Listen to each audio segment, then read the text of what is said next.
Hello everyone, welcome to my YouTube channel chemistry with Abhishek Ranjan. तो जैसा कि हम सभी को पता है, आज नेट यूजी के एग्ज़ाम सक्सेसफुली कंडक्ट कराए जा चुके हैं। तो मैं आज के पेपर में जो केमिस्ट्री के कुछ क्वेश्चंस जो आए हैं उन क्वेश्चंस का डिटेल्ड एनालिसिस करने जा रहा हूँ। वीडियो स्टार्ट करने से पहले अगर अभी तक आप लोगों ने चैनल को सब्सक्राइब नहीं किया है तो चैनल को सब्सक्राइब कर दें और बेल आइकन प्रेस करना ना भूलें। तो आइए स्टार्ट करते हैं। तो हमारा जो फर्स्ट क्वेश्चन था, right option for the number of tetrahedral and octahedral voids in hexagonal primitive unit cell। अगर हेक्सागोनल की बात करें तो इफेक्टिव नंबर ऑफ आइटम 6 होता है, और अगर हम टेट्राहेड्रल वॉइड की बात करें जो कि z के बराबर होता है यानी कि 6, और अगर ऑक्टाहेड्रल की बात करें तो 2 टाइम्स z होता है, that is 12। So correct option will B 2, that is 6 and 12। our next question is zirconium atomic number 40 दिया हुआ, हाफनियम एटॉमिक नंबर 72 दिया हुआ है, have similar atomic ionic radii. हमें पता है कि जो जिरकोमियम है ये आपका जैसा कि हमें पता है 3D series, 4D series and 5D series. तो ये आप जब भी हम लोग बात करते हैं 3D सीरीज जैसे टाइटेनियम, इसके जस्ट नीचे में जिरकोमियम एंड इसके जस्ट आपका बिलो आपका होता है हाफनियम एलिमेंट। तो चूंकि ये 4D सीरीज से है और ये 5D सीरीज से है, तो जब भी 4D से 5D सीरीज में आता है तो यहाँ पे इलेक्ट्रॉन्स 4f में फिल होने लगता है, मतलब ये लैंथेनॉइड कॉन्ट्रैक्शन के कारण इनका साइज ऑलमोस्ट आइडेंटिकल हो जाता है। इसलिए हम यहाँ पे कह सकते हैं दोनों का एटॉमिक और आयोनिक रेडिया इक्वल होता है due to lengthened contraction। Our next question is, for a reaction A to B, enthalpy of the reaction is, हमें enthalpy दे रखा है delta H equal to -4.2 kilo joule. आप ध्यान से देखना, ये एक्चुअली नेगेटिव में है, नेगेटिव मीन्स एक्सोथर्मिक है, और जब भी एक्सोथर्मिक होगा तो हम लोग डेल्टा H को क्या लिखते हैं, ये F माइनस EAB। और अगर ये नेगेटिव है, अगर ये नेगेटिव है, ये activation energy for forward reaction and EAB is the activation energy for backward reaction, and if it is less than 0 that is negative, so that means the activation energy जो forward reaction के लिए होगा वो कम होगा और activation energy जो backward reaction के लिए होगा वो ज़्यादा होगा। ठीक है, तो बैकवर्ड के लिए एक्टिवेशन एनर्जी का अगर हम लोग ऑप्शन देखें तो ऑप्शन जो 2 है वो आपका देख लो, बैकवर्ड में आपका जो एक्टिवेशन एनर्जी जो है आपका EAB वो आपका ज़्यादा है और फॉरवर्ड में जो है वो आपका कम है। ठीक है, सो हम यहाँ से बोल सकते हैं कि आपका जो करेक्ट ऑप्शन है वो ऑप्शन आपका हो जाएगा सेकंड।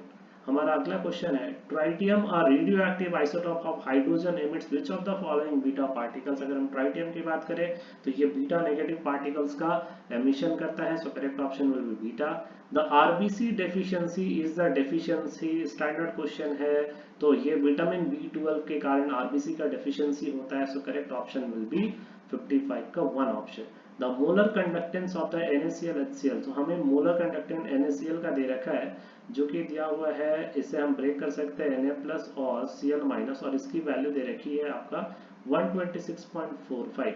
उसी तरह से हमारा जो HCl का दे रखा है Cl माइनस, ये वैल्यू आपका दे रखा है 426.16, और हमारा जो CH3CONa का दे रखा है यानी CH3CO minus plus Na plus, इसकी वैल्यू दे रखी है 91 साइमन सेंटीमीटर स्क्वायर पर मोल। तो ये आपका मान लो हमने फर्स्ट इक्वेशन बोल दिया, सेकंड इक्वेशन है या थर्ड इक्वेशन। हमें किसका निकालना है, तो हमें निकालना है CH3CO माइनस और प्लस H प्लस का, इसका हमें वैल्यू निकालना है। तो आप ध्यान से देखो, अगर आप सेकंड और थर्ड इक्वेशन को आप ऐड कर दो यानी 2 और 3 को आप ऐड कर दो, और 2 3 को ऐड करके जब आप इससे फर्स्ट इक्वेशन को सब्ट्रैक्ट कर दोगे तो आपका जो रिजल्टिंग इक्वेशन है वो कितना आ जाएगा, तो आप लिख रहे हो 426.16 प्लस 91, इसमें आप सब्ट्रैक्ट करो 126.45, सो correct option will B 390.71 Simon centimeter square per mole, that is option 2। Our next question is the correct structure for 2,6-dimethyl DEC-4-1-ene। सबसे पहले तो डेक बोला जा रहा है तो 10 कार्बन काउंट कर ले, 1 2 3 4 5 6 7 8 9 10, 10 कार्बन हो गया।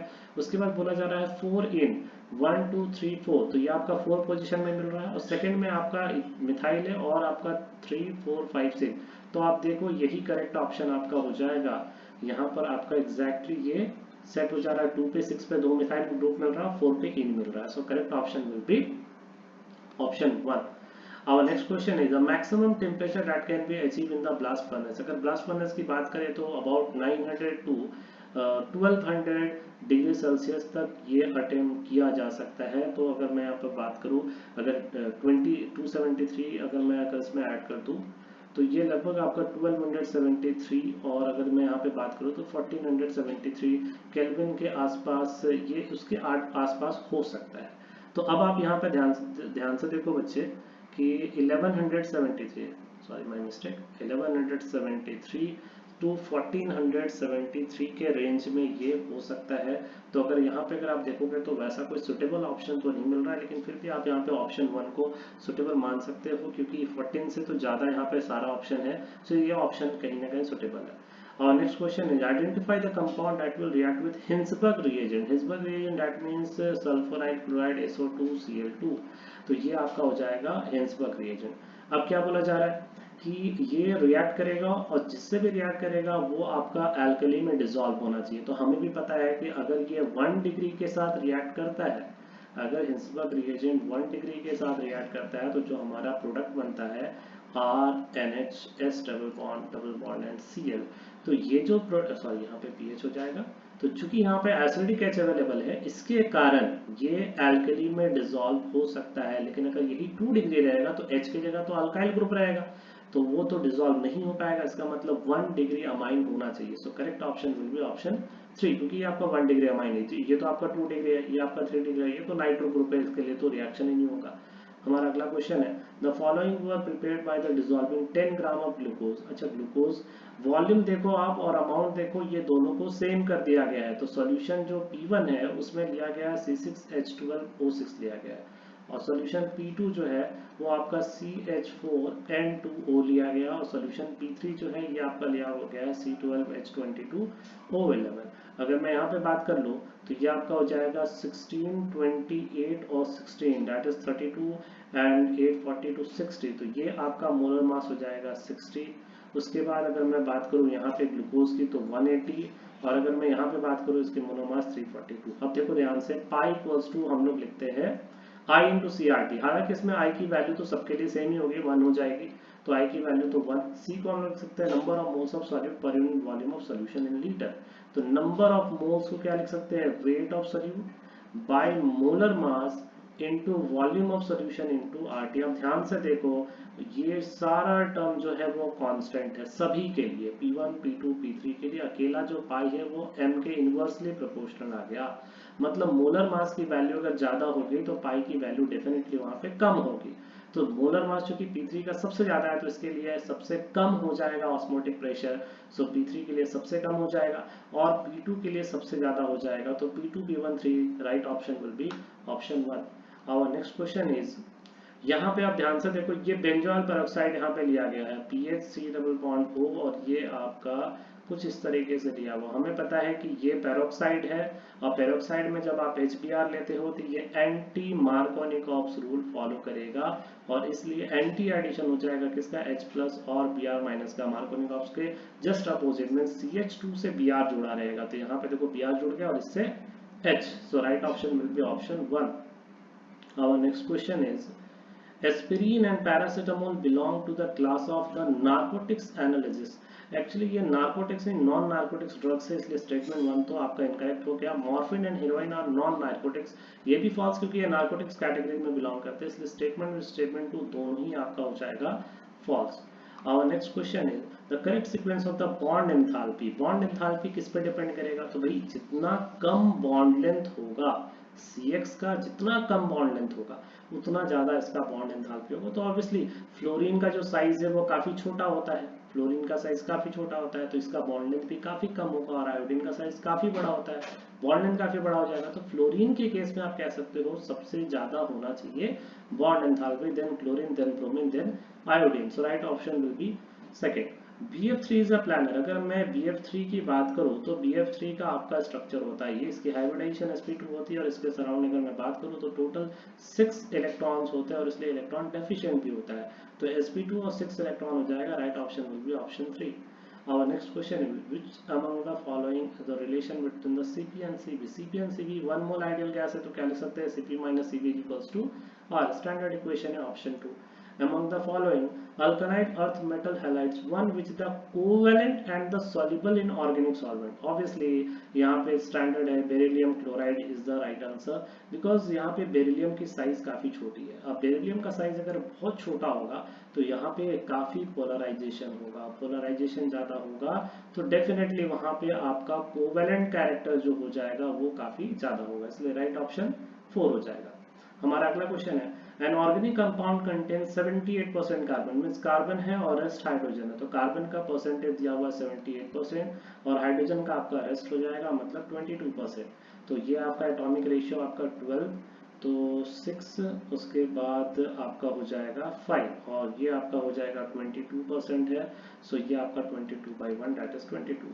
तो इस रेशियो के लिए आपका क्या करोगे 6.5/6.5 that is 1 and 22/6.5 that is 3.3 something 8 के आसपास आप लिख सकते हो, 38 लिख सकते हो। तो ये जो आपका हो जाएगा 1 और 3 मीन्स CH3 हो जाएगा, तो एम्पेरिकल फार्मूला क्या हो जाएगा आपका CH3। Our next question is the major product form in the dehydrohalogenation। तो सबसे पहले आप क्या करो 2-ब्रोमोपेंटेन का स्ट्रक्चर बना लो, तो ये आपका 1 2 3 4 5 हो जाएगा और 2-ब्रोमोपेंटेन का स्ट्रक्चर हमने बना लिया। अब बोला जा रहा है इसका हमने एलिमिनेशन कराया, डीहाइड्रोहाइलोजिनेशन मींस क्या एलिमिनेशन। तो जब आप इसका एलिमिनेशन करोगे तो भाई दो प्रोडक्ट की पॉसिबिलिटी है, एक ये प्रोडक्ट बन जाएगा और एक ये प्रोडक्ट बन जाएगा। तो इस प्रोडक्ट में चूंकि इसका स्टेबिलिटी कम है, इसके पास अल्फा हाइड्रोजन सिर्फ 2 अल्फा हाइड्रोजन है, तो इसे हम क्या बोलते हैं सेडजेफ, इसे हम हॉफमैन अल्कीन बोलते हैं, माय मिस्टेक, इसे हम हॉफमैन अल्कीन बोलते हैं और इसे हम क्या कहते हैं सेडजेफ अल्कीन बोलते हैं, क्योंकि इसके पास ज्यादा सब्स्टिट्यूएंट है, ज्यादा अल्फा हाइड्रोजन है, तो Saytzeff alkene is the major product. तो यहाँ पे पेन टू इन बोल रहा है, तो ये आपका क्या हो जाएगा पेन टू इन, मतलब आपका रिक्वायर्ड आंसर क्या हो जाएगा सेडजेफ रूल के अकॉर्डिंग ऐसा हो रहा है। What is the IUPAC name of the organic compound in the following reaction? Okay ठीक है, एसीटोन लिया गया तो ये हमने एसीटोन ले लिया। उसके बाद इस एसीटोन में रिएक्शन कराया जा रहा है C2H5MgBr का, तो ये ऑब्वियसली ये इस पे अटैक करेगा, इसका बॉन्ड शिफ्ट कर जाएगा, आपका आंसर हो जाएगा OMgBr और इस पे C2H5 लग जाएगा। उसके बाद आप इसका हाइड्रोलिसिस करा दोगे तो क्या हो जाएगा यहाँ पर आपका OH लग जाएगा और इससे 2 कार्बन लग जाएगा। अब ध्यान से देखो IUPAC करोगे नंबरिंग तो 1 2 3 4, तो 2 पे मिथाइल मिल रहा है और ब्यूटेन 2 और 2 मिथाइल ब्यूटेन 2 और right option will be option 4। Noble gases are named because of their inertness। Okay ठीक है, आइडेंटिफाइड इनकरेक्ट स्टेटमेंट पूछा जा रहा है। Normal gas are sparingly soluble in water, obviously sparingly soluble होगा क्योंकि सारे नॉन पोलर मॉलिक्यूल है तो इजीली तो सॉल्युबल नहीं होंगे, तो स्टेटमेंट तो करेक्ट है। नॉबल गैस है very high melting point and boiling point, ये स्टेटमेंट तो इनकरेक्ट है क्योंकि नॉबल गैस में वैंडर वाल फोर्स या आप कह सकते हो इंस्टेंटेनियस डाइपोल डाइपोल फोर्स काम करता है, मतलब ये लंदन फोर्स के कारण ठीक है इनमें अट्रैक्शन काफी कम होता है, इसलिए मेल्टिंग पॉइंट बॉइलिंग पॉइंट इनका काफी कम होता है। हालांकि नॉबल गैस में ही अगर हम बात कर ले तो डाउन द ग्रुप तो उनकी मेल्टिंग बॉइलिंग पॉइंट बढ़ेगी क्योंकि लंदन फोर्स वहां पे पड़ता है, लेकिन अगर नॉबल गैस अगर ओवरऑल पूरे पीरियोडिक टेबल में बात करें तो उनकी मेल्टिंग पॉइंट बॉइलिंग पॉइंट कम हो जाएगी। नेक्स्ट है नॉबल गैस है वीक डिस्पर्सन फोर्स, ये तो मैंने अभी जस्ट कहा। Noble gas have large positive value electron gain enthalpy, obviously electron gain enthalpy तो पॉजिटिव ही होगा क्योंकि इनर्ट कॉन्फ़िगरेशन होता है, नॉबल गैस कॉन्फ़िगरेशन होता है, इजीली इलेक्ट्रॉन एडिशन पॉसिबल नहीं है। बाकी स्टेटमेंट करेक्ट है। आपका हमारा अगला क्वेश्चन है the pKb of the dimethyl amine, तो डाइमिथाइल अमाइन का दिया हुआ है, तो यहाँ पे हमने लिख दिया CH3NH एंड CH3, तो ये डाइमिथाइल अमाइन है, इसका आपको पीकेबी का वैल्यू दे रखा है 3.27 और इसे हमने मिक्स कर रखा है एसिटिक एसिड के साथ, मतलब दोनों वीक एसिड है और इसका पीके वैल्यू 4.77 दिया हुआ है। तो बोला जा रहा है इसका क्या होगा, तो ऑब्वियसली ये कॉन्सेंट्रेशन पर डिपेंड करता नहीं है, तो आप डायरेक्ट लिख लो pH equals to half of PKW plus PKA minus PKB। So यहाँ से हो जाएगा हाफ, ये हो जाएगा 14, PKA की वैल्यू दे रखी है 4.77 माइनस 3.27, सो ये आपका वैल्यू जो आ जाएगा 7.75 हो जाएगा, करेक्ट ऑप्शन आपका हो जाएगा 3। आते हैं हमारा अगला क्वेश्चन है the right option for the statement Tyndall effect is exhibited by NaCl solution, एक ट्रू सॉल्यूशन होता है तो इसलिए ऑब्वियसली वो तो नहीं एग्जिबिट करेगा। ग्लूकोज सॉल्यूशन भी एक ट्रू सॉल्यूशन होता है। स्टार्च सॉल्यूशन ऑब्वियसली हम कह सकते हैं कि एक कोलाइडल सॉल्यूशन बना सकता है, ठीक है, क्योंकि इनके जो रेंज होते हैं वो कोलाइडल पार्टिकल्स के बीच में एग्जिस्ट करते हैं, इसलिए स्टार्च सॉल्यूशन यूरिया सॉल्यूशन भी एक ट्रू सॉल्यूशन फॉर्म करता है। हमारा अगला क्वेश्चन है acid strength increases from the given order. बिल्कुल सही है, HI का सबसे ज्यादा एसिडिक स्ट्रेंथ होता है। As the size of the element F, Cl, Br and I increases down the group, the bond strength HF, HCl, HI decreases and so the acidic strength increases। बिल्कुल सही है। अगर मैं बात करूँ ये हाइड्रोजन और ये मान लो फ्लोरीन है, ठीक है, और ये अगर मान लो हाइड्रोजन है और ये आपका जो है ये मान लो आयोडीन है, तो ऑब्वियसली इसके बॉन्ड लेंथ जो हो जाएगा डाउन द ग्रुप जाने पर बढ़ता जाएगा। तो ये उतना ही इजीली इसे हम क्या कर सकते हैं, ब्रेक कर सकते हैं। सो स्टेटमेंट 1 स्टेटमेंट 2 दोनों ही आपका करेक्ट स्टेटमेंट है। So option 1 will be correct. Ethylene diamine tetraacetic EDTA4 minus का स्ट्रक्चर तो हमें भी पता है इसे क्या कहते हैं, CH2 इसका स्ट्रक्चर अगर हम लोग बना ले NCH2COO minus and CH2COO minus and यहाँ से आपका हो जाएगा NCH2COO minus and CH2COO minus. अब देखो यहाँ पे ध्यान से 4 आपका ऑक्सीजन डोनर हो जाता है और N के पास आपका लोन पेयर है, तो 2 तुम्हारा नाइट्रोजन का लोन पेयर डोनर हो जाएगा। इस तरह से ये हेक्साडेंटेट हो जाएगा और 4 ऑक्सीजन और 2 नाइट्रोजन एटम इसका एज अ डोनर फॉर्म में प्रेजेंट होगा। So option 1 will be correct. Our next question is choose the correct option of the Boyle's law. Okay, अच्छा हमें पता है बॉयल्स लॉ। बॉयल्स लॉ के अकॉर्डिंग क्या होता है, प्रेशर वॉल्यूम के इनवर्सली प्रोपोर्शनल होता है, मतलब PV equals to constant. That means कि हाइपरबोला का ग्राफ होगा तो मतलब प्रेशर और वॉल्यूम का ग्राफ जो हो जाएगा वो हाइपरबोला हो जाएगा। अब आप ध्यान से देखो इसमें टेम्परेचर का वेरिएशन दिया हुआ है, तो आपको ये तो पता है अच्छे से कि जो आपका PV होगा, ठीक है, वो एक्चुअली प्रोपोर्शनल होता है टेम्परेचर के, ठीक है। सो अगर हम यहाँ से देखें और इसका सिंपल तरीका होता है देखने का कि आप क्या करो, एक वर्टिकल लाइन ड्रॉ कर दो और जहां जहां इंटरसेक्ट कर रहा है आप क्या करो कि उन पॉइंट्स को मार्क कर लो और उनके कॉरस्पॉन्डिंग प्रेशर देख लो। तो ये सपोज प्रेशर P1 है, ये प्रेशर P2 है, ये प्रेशर P3। हमें पता है कि PT के प्रोपोर्शनल होगा, तो डेफिनेटली यहाँ का जो टेम्परेचर होना चाहिए वो ज़्यादा होना चाहिए, लेकिन यहाँ तो कम है, तो ये तो ग्राफ हो नहीं सकता है। उसके बाद P और V का ग्राफ तो ये नेचर ही नहीं है, ये तो ऐसा ग्राफ तुम्हारा PV वर्सेस V का ग्राफ हो सकता है constant parallel to X axis. PV का ग्राफ ऐसा नहीं होता है, P और 1/V का ग्राफ आप ये बना सकते हो, इसलिए ओरिजिन से पास होता हो, इसलिए ये भी ग्राफ आपका इनकरेक्ट है। अब आप यहाँ देखो, अगर आप इधर की तरफ बढ़ रहे हो तो टेम्परेचर बढ़ रहा है, तो ये ऑप्शन आपका करेक्ट ऑप्शन है। The structure of the beryllium chloride in the solid state and the vapour phase.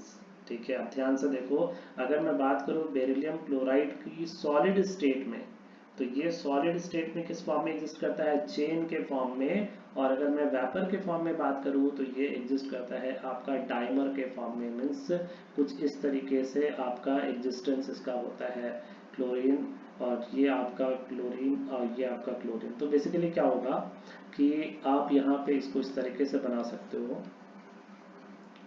Beryllium के साथ में इसका स्ट्रक्चर देखो। तो जैसे मान लो हमने तुम्हारा ले लिया बेरिलियम और इसके साथ हमने तुम्हारा क्लोरीन। अब ये जो क्लोरीन होगा ये इस बेरिलियम को अपना क्या करेगा, लोन पेयर को डोनेट कर देगा और इसके साथ जो क्लोरीन अटैच होगा वो इसके लोन पेयर को अटैच कर देगा। इस तरह से यहाँ पे डाइमर का फॉर्मेशन हो जाता है वेपर फेज में। और सॉलिड स्टेट में बात करें तो ये तो लॉन्ग चेन बनाना शुरू कर देता है, ठीक है। इस तरह से लॉन्ग चेन बनना शुरू हो जाता है किसके साथ, आपका सॉलिड फॉर्म में। तो ये ऑप्शन आपका करेक्ट हो जाएगा। उसके बाद हमारा अगला क्वेश्चन आ जाएगा, तो ऑप्शन यहाँ पे आप कह सकते हो सॉलिड में आपका चेन एंड वेपर में डाइमर, मतलब ऑप्शन 1 करेक्ट हो जाएगा। हमारा अगला क्वेश्चन है, which one of the following method can be used to obtain highly pure metal which is liquid at room temperature.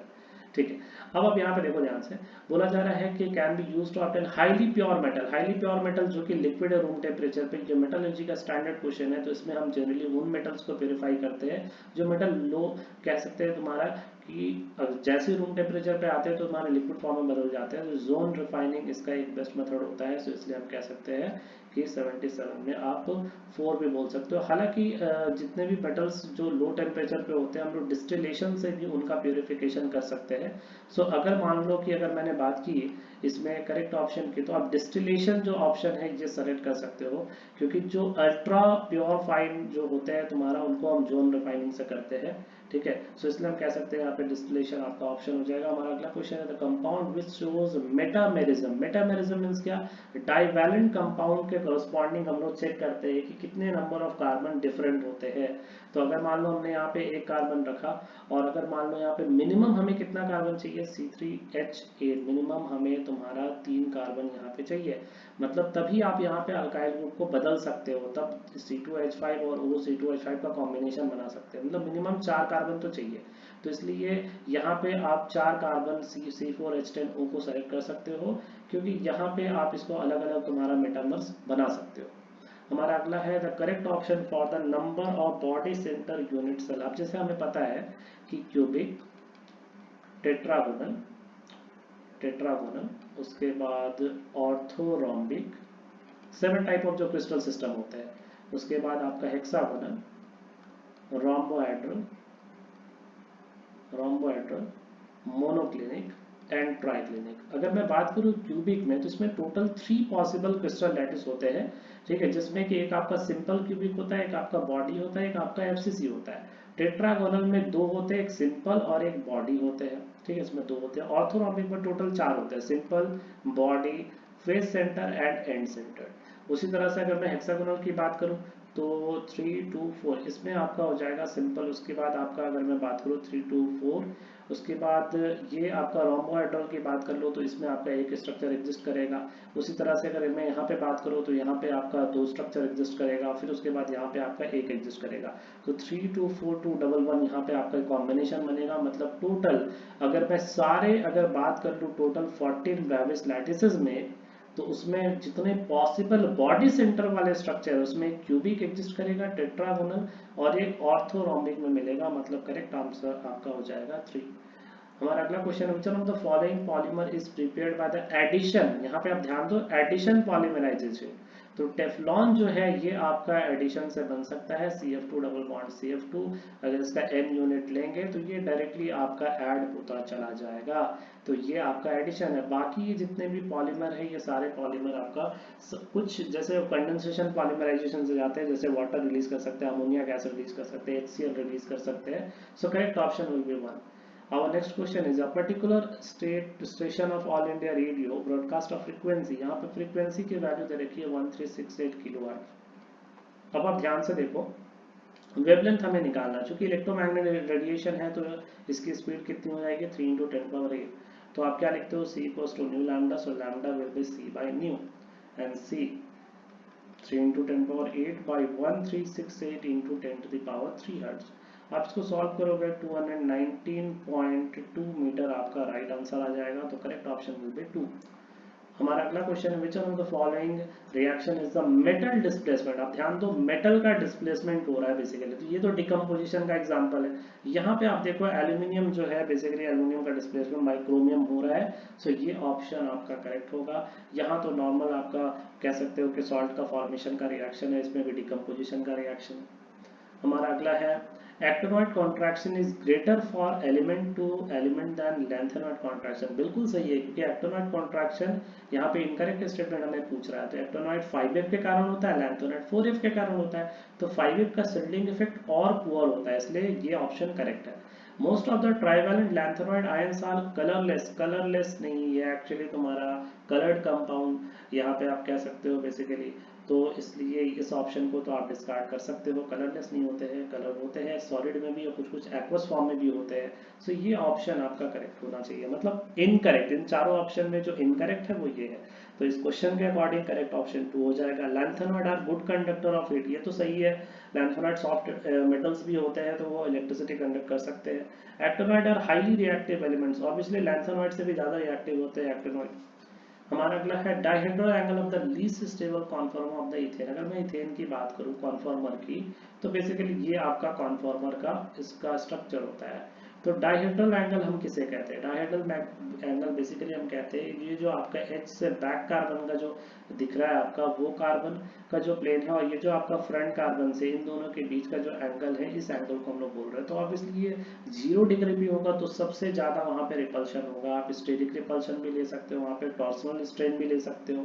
इसलिए 0 डिग्री पे सबसे ज्यादा आपका लिस्ट स्टेबल यहाँ पे आपका होगा। हमारा अगला है हाइब्रिडाइजेशन पे बेस्ड है। PCl5 की हाइब्रिडाइजेशन जब हम निकालेंगे तो आ जाएगा sp3d trigonal bi pyramidal means A का आपका हो जाएगा 4। उसके बाद हमारा अगला क्वेश्चन है SF6 हो जाएगा sp3d2 that means square bi pyramidal या ऑक्टाहेड्रल, तो B का आपका हो जाएगा 3। BRF5 आपका हो जाएगा sp3d2 लेकिन आपका एक लोन पेयर आ जाएगा, तो एक लोन पेयर आने के कारण हो जाएगा स्क्वायर पिरामिडल, सो C का हो जाएगा 1। एंड DBF3 ये तो ट्राइगोनल प्लानर हो जाएगा sp2, तो ये आपका हो जाएगा D का 2। तो ये कॉम्बिनेशन आप चेक कर लो 4 3 1 2 का कॉम्बिनेशन, तो 4 3 1 2 का कॉम्बिनेशन आपका ऑप्शन 1 हो जाएगा। हमारा अगला क्वेश्चन है 86। तो ये बोला जा रहा है CH3CH2, अच्छा यहाँ पे प्रोडक्ट बना दिया गया, बोला जा रहा है यहाँ पे और कौन सा रिएजेंट हम ले सकते हैं। ये तो क्लियर केस आपका दिख रहा है सोडा लाइम डिकार्बोक्सिलेशन का, मींस NaOH के साथ क्या होना चाहिए स्टैंडर्ड रिएजेंट कैल्शियम ऑक्साइड, तो इसलिए करेक्ट ऑप्शन हो जाएगा ऑप्शन 3। हमारा अगला क्वेश्चन है the intermediate compound X in the following chemical reaction is, तो यहाँ पे X का जो फॉर्मेशन है basically Etard reaction standard reaction है, NCERT में भी रिएक्शन मेंशन है, तो बेसिकली यहाँ पे किसका फॉर्मेशन होता है CHO(Cr)Cl2OH का फॉर्मेशन होता है। एंड देन उसके बाद जब इसका हाइड्रोलिसिस करते हैं तो हमें क्या मिलता है बेंजाल्डिहाइड, तो ये ऑप्शन आपका हो जाएगा ऑप्शन 1। हमारा अगला क्वेश्चन जो है ये है आपका, अच्छा SO2 प्लस O2 SO3 का फॉर्मेशन हो रहा है, हो जाए HOCl आपका H2 का फॉर्मेशन हो रहा है CaCO3 प्लस H2SO4। तो आप ध्यान से देखो कैल्शियम कार्बोनेट है और ये H2SO4 से रिएक्ट कर रहा है, तो ये स्टैंडर्ड केस होता है एसिड रेन का, जिसमें हम ताजमहल का एग्जांपल देते हैं कि जो कि मार्बल से बना हुआ है, जिसमें एसिड रेन के कारण उसका डिप्लेशन हो रहा है, तो हम यहाँ पे C का 1 तो सेलेक्ट कर सकते हैं। उसके बाद अगर हम लोग यहाँ पे बात करें नेक्स्ट तुम्हारा कि और हम किससे तुम्हारा इस ऑप्शन को सेलेक्ट कर सकते हैं, तो आप ध्यान से देखो NO2 NO प्लस O जहां नेसेंट ऑक्सीजन, ये बेसिकली स्मोक का फॉर्मेशन हो रहा है फोटोकेमिकल स्मोक का, यानी कि D का आपका 2, तो D का 2 और C का 1 का जो कॉम्बिनेशन है वो आपका ऑप्शन 3 में मिल जा रहा है। हमारा अगला जो है वो है CO, देखो ये स्टैंडर्ड रिएक्शन है, तो ये आपका कौन सा रिएक्शन होता है गैटरमैन कॉस्ट रिएक्शन, तो A का आपका हो जाएगा 2। देखो यहाँ पे बेसिकली हेलोफॉर्म रिएक्शन हो रहा है, ये रिएजेंट क्या है आपका NaOH और प्लस साथ में क्या लिया जा रहा है हैलोजन, ये मिलकर क्या बनाता है NaOX, मतलब B का आपका हो जाएगा 3, तो B का आपका हो गया 3। उसके बाद आपका आता है C, यहाँ पे आप ध्यान से देखो CH2 बेसिकली एस्टरिफिकेशन रिएक्शन है, तो C में आपका हो जाएगा 4 ऑप्शन। उसके बाद D आपको बोला जा रहा है CH2 बेसिकली अल्फा कार्बन पे हैलोजन का substitution Hell Volhard Zelinsky reaction, means आपका D का हो जाएगा 1। सो 2 3 4 1 का कॉम्बिनेशन आप चेक कर लो, तो ये ऑप्शन हो जाएगा ऑप्शन 4।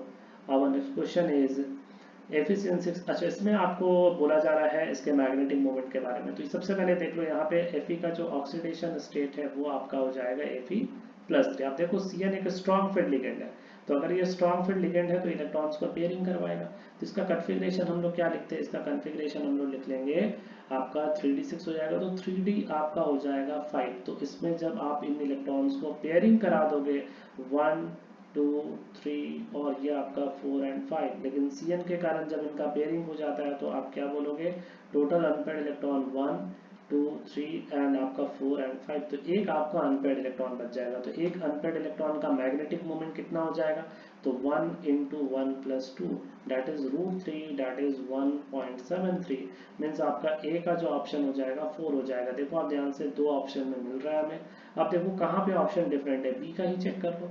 Fe का बेसिकली +3 है, +3 में अगर कन्फिग्रेशन कर लोगे तो हो जाएगा 4s0 3d5, मीन्स यहाँ पे 5 अनपेयर्ड इलेक्ट्रॉन होंगे। क्यों 5 अनपेयर्ड इलेक्ट्रॉन होंगे, क्योंकि जो H2 है वीक फील्ड लिगेंड है, तो 5 अनपेयर्ड इलेक्ट्रॉन के लिए जो मैग्नेटिक मोमेंट हो जाएगा 5 into 7, तो ये आपका हो जाएगा 35, तो ये हो जाएगा ऑप्शन 5.92 के आसपास, मीन्स B का 1 हो जाएगा। सो करेक्ट ऑप्शन यहाँ पे क्या हो जाएगा option 4 will be the right option.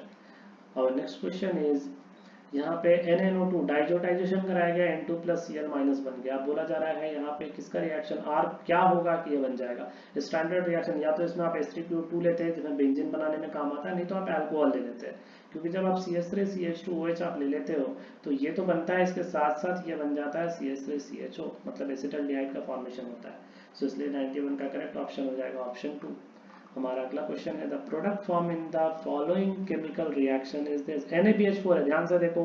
तो NaBH4 क्या करता है, ये सिर्फ तुम्हारा एसिड डेरिवेटिव में COCl को ही रिड्यूस करता है, तो इस्टर को तो एज इट इज छोड़ देगा, इससे तो कोई मतलब ही नहीं है, तो इसको छोड़ देगा। यहाँ पे कीटोन है, इसको रिड्यूस कर सकता है, तो उसको अल्कोहल में बदल देगा।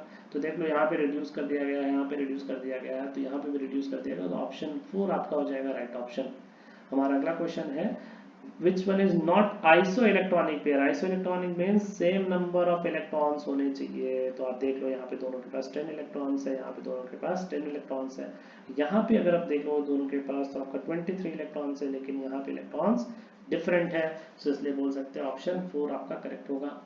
द मोलर कंडक्टिविटी, तो डेल्टा एम का वैल्यू यहाँ पे दे रखा है 20 साइमन सेंटीमीटर स्क्वायर पर मोल, और डेल्टा नॉट एम तो आप निकाल ही सकते हो, ठीक है। CH3COH का दोनों को ऐड कर देंगे हम लोग, तो CH3COH का जब हम ऐड करेंगे तो कोलरावस लॉ से क्या लिख सकते हैं, CH3CO माइनस और plus delta not of H plus, दोनों को हमने ऐड कर दिया, तो ये हो जाएगा 400 साइमन सेंटीमीटर स्क्वायर पर मोल।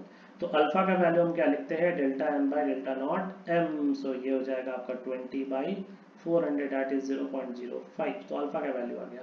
अब के का वैल्यू निकालना है, तो आप के को क्या लिखते हो, C alpha square by 1 minus alpha, तो सी की वैल्यू दे रखी है 7 into 10⁻³ into alpha square that is 25 into 10⁻⁴ by 1 minus alpha that is 0.95। आप इसको सॉल्व कर लोगे, करेक्ट ऑप्शन हो जाएगा 1.75 इंटू हो जाएगा आपका 10 टू द पावर कितना हो जाएगा आपका -4, और ये आपका हो जाएगा 7, तो ये हो जाएगा इंटू 10⁻⁵। करेक्ट ऑप्शन हो जाएगा ऑप्शन आपका 3।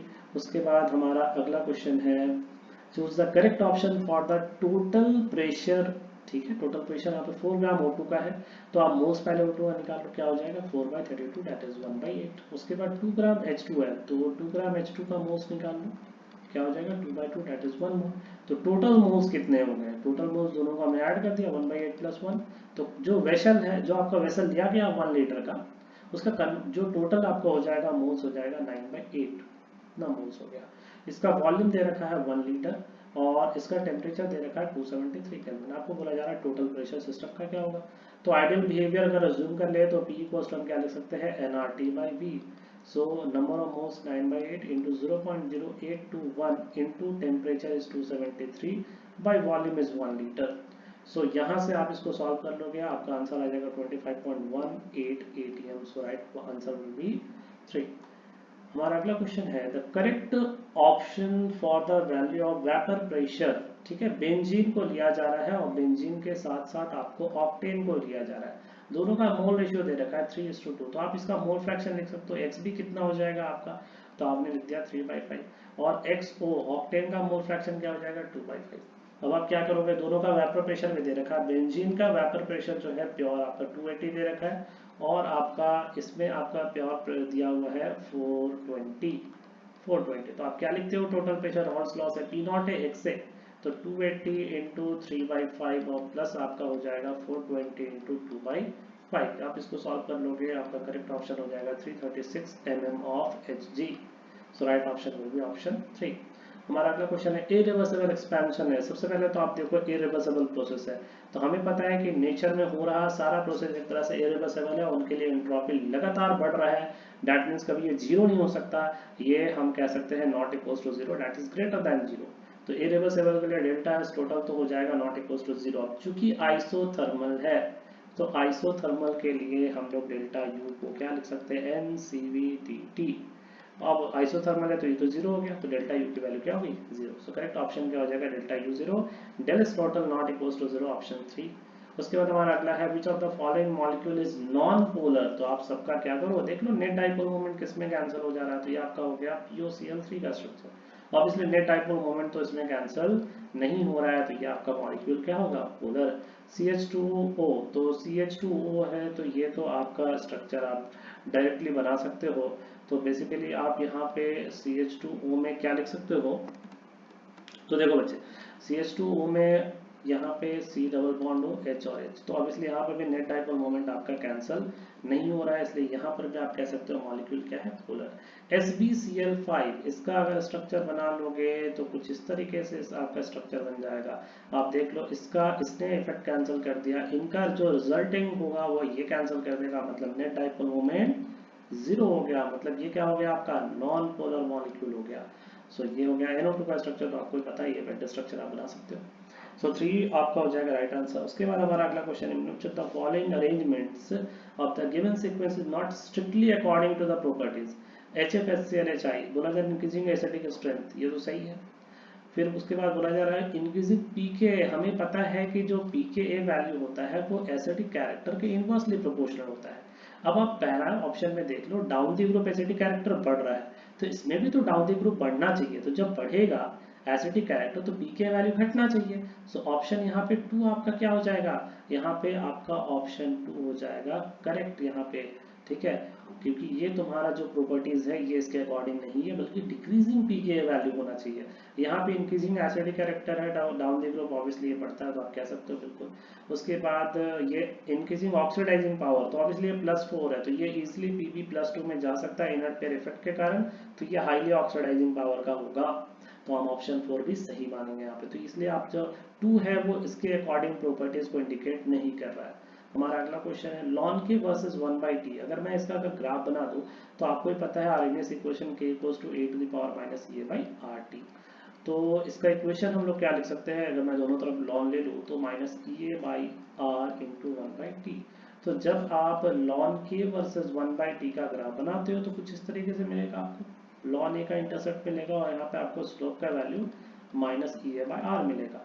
तो यही स्लोप का वैल्यू दे रखा है यहाँ पे कितना, -5 × 10⁻3। सो यहाँ से एक्टिवेशन एनर्जी की वैल्यू हो जाएगी 5 × r × 10⁻3, दैट इज 5 × 8.314, और ये आपका हो जाएगा किलो जूल में। सो आपका राइट आंसर हो जाएगा 5 × 8 यानी कि 41.5 किलो जूल पर मोल। सो ये तो हमारा डिस्कशन हो गया। तो ये बेसिकली जो मैंने यहाँ पे आज यहाँ पे जो नीट का पेपर डिस्कशन किया है, जो आज हुआ था, आज कंडक्ट कराया गया था 12 सितंबर में। तो मेरे पास जो क्वेश्चन पेपर है वो question paper basically M5 set का है। तो आप क्वेश्चन और उसका कॉरस्पॉन्डिंग आप उसके आंसर के, जैसे आप अपना आंसर मिला सकते हो जितने भी कैंडिडेट हैं जिन्होंने आज एग्जाम दिया होगा। तो यहाँ से आप डिटेल एनालिसिस देख सकते हैं, आप चेक कर सकते हैं कि कहाँ पे आपका मिस्टेक हुआ है। तो इसलिए मैंने सारे क्वेश्चन को विथ ऑप्शन मैंने यहाँ पे कंप्लीट डिस्कशन किया है ताकि आप सभी को ये हेल्प करे। Okay, thank you so much.